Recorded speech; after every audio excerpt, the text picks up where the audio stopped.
नमस्कार प्रणाम।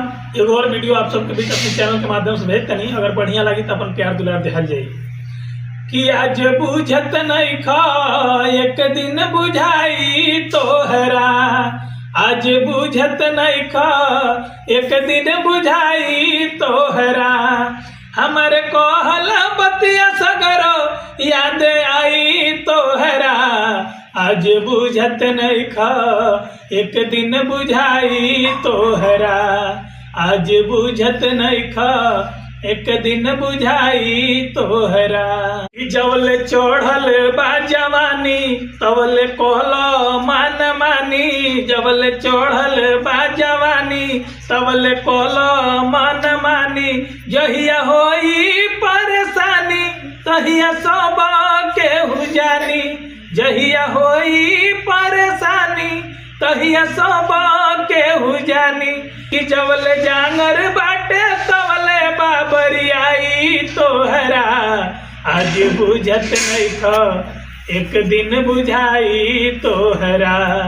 आज बुझत नहीं खा एक दिन बुझाई तोहरा। कि देहिया थर थर कापी धरब खटिया के पाटी। देहिया थर थर कापी धरब खटिया के पाटी। तहिया छाती तोहर फाटी लइका पीला जस डाटी। तहिया छाती तोहर फाटी लइका पीला जस डाटी। मेहर नाट सिकोरी देहिया से घिनाई तोहरा। आज बुझत नहीं खा एक दिन बुझाई तोहरा।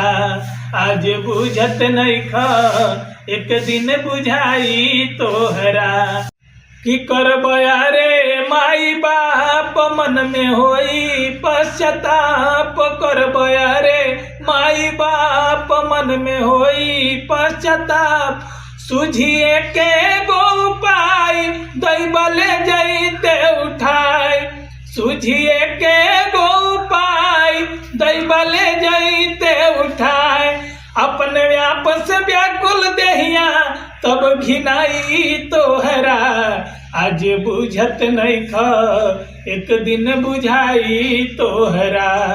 आज बुझत नहीं खा एक दिन बुझाई तोहरा। अगर वीडियो पसंद आयल हो तो अपन प्यार दुलार देहल जाई, कमेंट कर जाई, सब्सक्राइब कर जाई। धन्यवाद, नमस्कार।